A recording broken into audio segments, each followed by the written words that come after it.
Like you're not well known.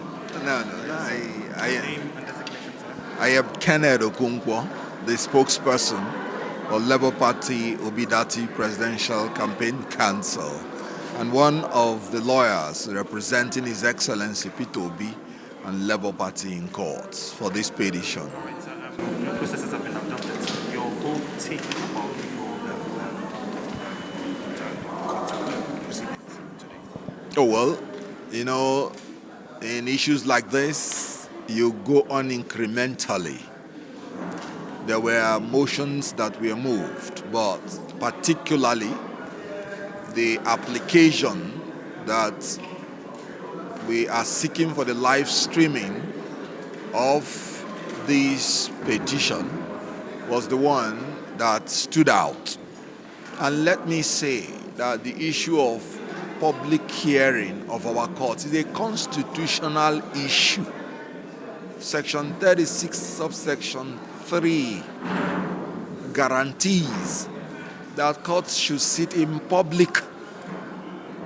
So there is nothing secret about courts.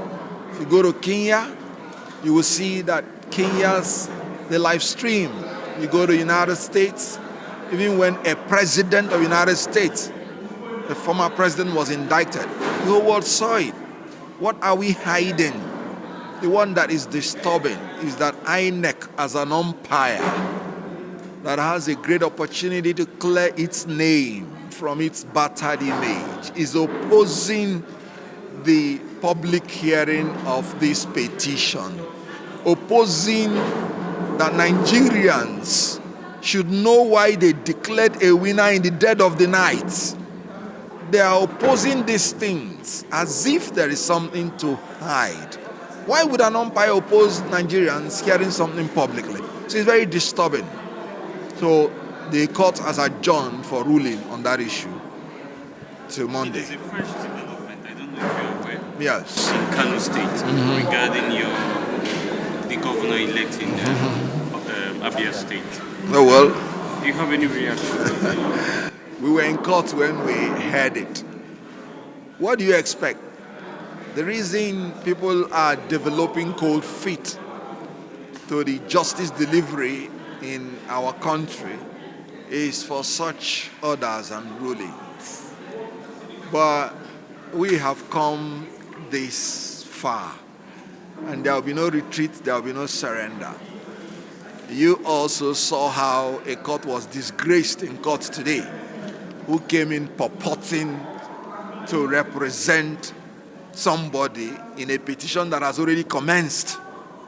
Where we are there on the 8th of May when this petition commenced. And you just want to break in, as they normally do, breaking into people's properties without authorization.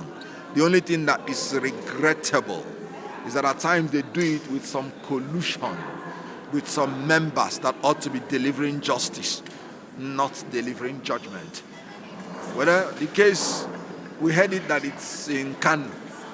Good.